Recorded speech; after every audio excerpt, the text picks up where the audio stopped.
जय श्री महाकाल।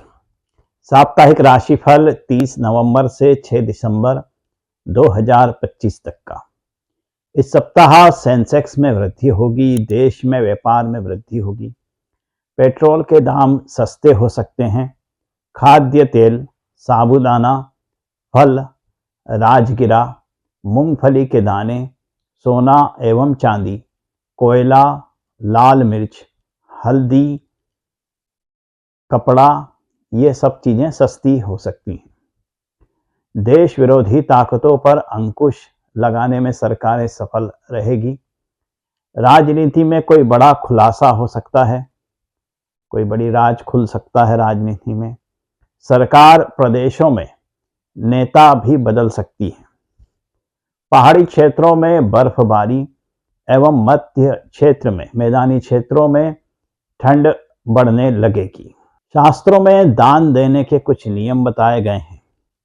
दान देने वाला व्यक्ति पूर्व अभिमुख होकर दान दे, यानी कि अपना मुंह पूर्व की ओर रखे और फिर दान दे, और लेने वाला व्यक्ति उत्तर की ओर मुख करके खड़ा रहे और दान ले।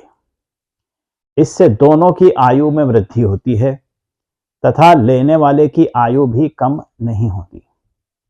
तिल, अक्षत, कुश और जल, इनको हाथ में लेकर दान देना चाहिए सदैव। जब भी दान दें तो तिल, अक्षत, कुश और जल, इनको हाथ में रखना चाहिए, अन्यथा उस दान का कोई फल प्राप्त नहीं होता। पितरों के निमित्त दान करने से पूर्व हाथ में काला तिल एवं देवताओं के लिए अक्षत अवश्य रखना चाहिए। जल एवं कुश सर्वत्र आवश्यक है। जल और कुश तो सदैव हाथ में होना ही चाहिए किसी भी प्रकार का दान करते समय। दान स्वयं जाकर देना उत्तम माना गया है। दान खुद जाकर देना चाहिए। अपने यहाँ बुलाकर दिया गया दान मध्यम कहलाता है और मांगने पर दिया गया दान अधम माना गया है। किंतु सेवा कराकर दिया गया दान निष्फल होता है, फिर तो वो नौकरी हो जाती है, नौकरी की तनख्वाह दी ऐसा हो जाता है। इसलिए सेवा कराकर दान नहीं देना चाहिए। रात के समय दान नहीं देना चाहिए, किंतु चंद्र और सूर्य ग्रहण के समय, विवाह के समय, खलिहान, यज्ञ, जन्म, मृतक कर्म का दान रात में कर सकते हैं। दक्षिणा, विद्या, कन्या, दीपक, अन्न तथा आश्रय दान भी रात में कर सकते हैं।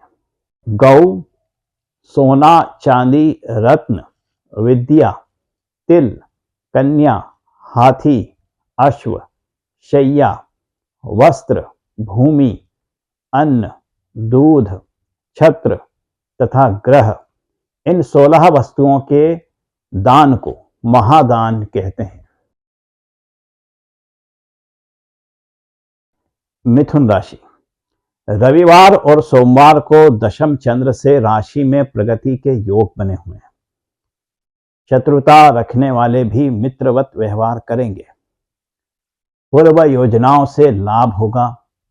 संतान से खुशियों की प्राप्ति होगी और नए कार्यों के मिलने के भी आसार हैं। यदि आपने कोई नया प्रयास किया है तो उसमें आपको सफलता प्राप्त होगी। धार्मिक यात्रा करने का विचार भी मन में आ सकता है और यात्रा हो भी सकती है, ऐसा योग निर्मित हो रहा है। मंगलवार और बुधवार को आय में वृद्धि होगी, कार्य में तेजी रहेगी। विवादित जमीन संबंधी मामलों में आपके पक्ष में बात रहेगी। यदि जमीन से संबंधित कोई मामला चल रहा है तो आपका पक्ष मजबूत होगा। गुरुवार और शुक्रवार, ये 2 दिन का समय आपके लिए नेगेटिव हो सकता है, नकारात्मक हो सकता है। इन 2 दिनों में आय में बाधा आएंगी, खर्च की अधिकता बढ़ जाएगी, घरेलू सामान में खराबी उत्पन्न हो सकती है। जो भी कार्य करने जा रहे हैं उसमें विलंब होने लगेगा। आपसे जो वरिष्ठ लोग हैं वो आपसे नाराज हो सकते हैं, किंतु शनिवार का दिन उत्तम रहेगा। प्रोफेशन में जो व्यापारी ऑटो पार्ट्स के हैं, खिलौने का काम करते हैं, स्टेशनरी, किराना, खेरची या अनाज का कार्य करने वाले हैं, उनके लिए श्रेष्ठ समय रहेगा। जो लोग नौकरी में हैं उन्हें थोड़ी परेशानियां आ सकती हैं। स्वास्थ्य के मामलों में आंख एवं सिर में दर्द रहने की संभावना है। आलस्य की अधिकता भी रहेगी और शरीर में कमजोरी को महसूस करेंगे। छात्रों को व्यवस्था के प्रति आक्रोश उत्पन्न हो सकता है। जहां पर भी वो पढ़ाई कर रहे हैं वहां की अव्यवस्थाओं से उनमें आक्रोश आ सकता है, जो निराधार होगा। अपनी पढ़ाई पर ध्यान दें, ऐसी बातों में नहीं उलझें। प्रेम के मामलों में प्रेमी साथी से बेचैनी रह सकती है और ऐसे मामलों में शीघ्रता करना आपके लिए हानिकारक हो सकता है। जो लोग विवाहित हैं उनका जीवन सुखमय रहेगा, किसी प्रकार कोई परेशानी नहीं होगी। बुधवार के दिन गणेश जी को सिंदूर अर्पण करें।